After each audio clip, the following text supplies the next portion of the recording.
In the late Soviet era, the Kremlin was ruled by men clinging to power well past their prime. The Politburo's average age was 70, outliving the average Soviet man by nearly a decade. Promotions came not by merit, but by outlasting your superior. Leadership was a waiting game.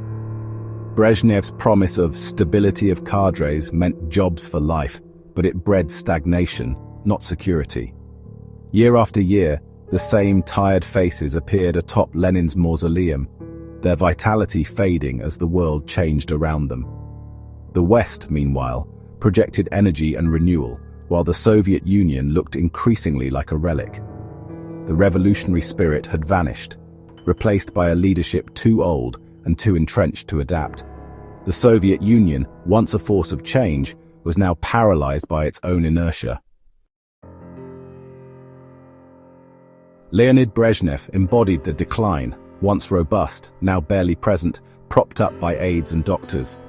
His speeches were slurred, his presence ghostly, yet he remained the face of the superpower. The Politburo was filled with aging titans, Gromyko, Ustinov, Kosygin, all visibly ailing, their health a state secret. Innovation was punished, only endurance mattered. Soviet citizens and CIA analysts alike watched for signs of decline, reading the leader's health as a barometer for the nation. The evening news became a ritual of speculation. Was Brezhnev's hand shaking? Did Ustinov look frail? The fate of the USSR hinged on the health of a few old men. Gerontology, not ideology, became the key to understanding Soviet power. The system's weakness was laid bare for all to see. Brezhnev's death in 1982 didn't end the gerontocracy, it accelerated it. Yuri Andropov, the new leader, was already gravely ill, governing from a hospital bed.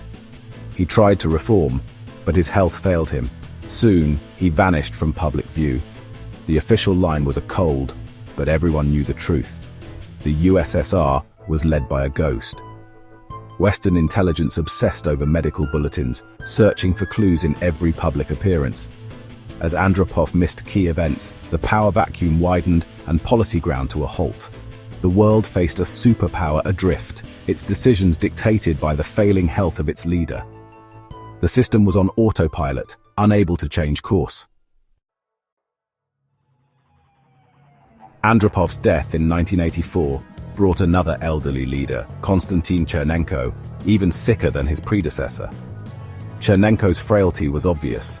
He could barely perform ceremonial duties, a living metaphor for a state in decline. The Kremlin became a carousel of funerals, each new leader weaker than the last. Reagan joked about the endless succession. The world watched as the USSR buried itself. Real power was contested, decisions stalled, and the economy faltered. The war in Afghanistan dragged on. Relations with the West froze, and the leadership vacuum deepened. The promise of stability had become paralysis. The Soviet system was adrift, its old guard unable to steer the ship. Chernenko's death in 1985 forced the Politburo to break the cycle. They chose Mikhail Gorbachev, 54, energetic and healthy, a stark contrast to his predecessors. Gorbachev spoke of acceleration, openness, and restructuring, admitting the system's failures.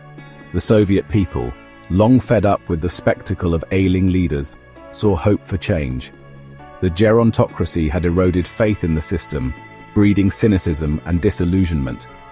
By clinging to power, the old guard ensured that when change came, it would be overwhelming.